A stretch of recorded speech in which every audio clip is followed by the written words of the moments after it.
on the shores of the mighty Pacific Ocean.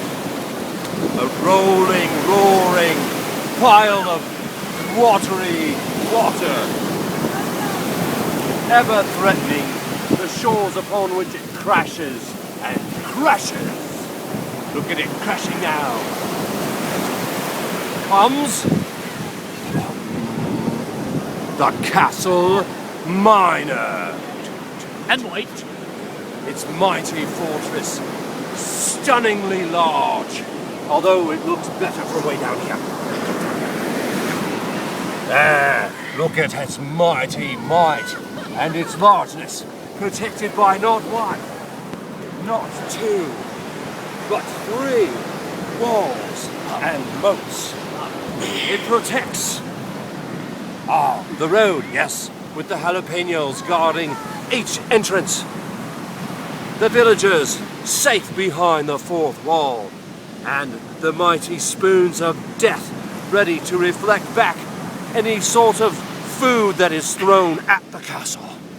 And then, as we travel up the road, past the imposing towers, through the stringy thing above the gate, over the main leaf, we reach the tower itself, with the biggest spoon of them all, more dangerous and imposing than any other plastic spoon in the whole structure.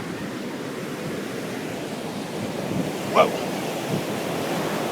Seen from the air, it's equally imposing.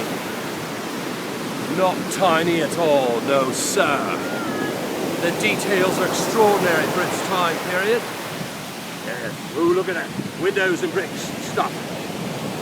That's what I'm talking about, you see, when I say details. We've got the inn buildings in the courtyard. This is where the cemetery lived. The blacksmith shop, whatnot, the gift shop. Yes, and all of that. Right, the porta potties were out there. Yes. And then, right behind, where they went to worship, the great pyramid of the Best Western Plus, with its imposing top made of pure tin aluminium foil. That's right. And its handcrafted entrance. Don't mind the giant shadows being cast. They're simply an illusion. That's right. And once the worshipping is done, then we know that the safety of Castle Miner and the Best Western Pyramid are assured, and that they shall indeed survive not only high tide, but the next high tide, and the high tide after that, and then the one that follows that, and the succeeding high tide, and all the high tides to infinity, I say.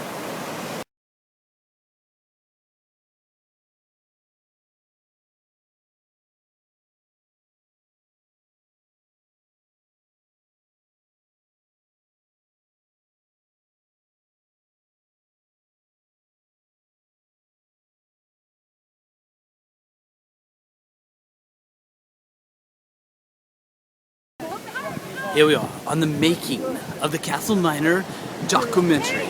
You see the cameraman and the director performing the fine work it takes to build a BBC-style documentary. Many times, this takes a cast of 7,000.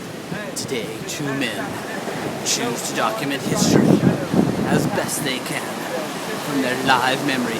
No scripts. No extras, no helpers, no booms. Here it is. They're naked. We know that the safety of Castle Miner and the Best Western Pyramid are assured, and that they shall indeed survive not only high tide, but the next high tide, and the high tide after that. And that's how world-class television is made. And all the high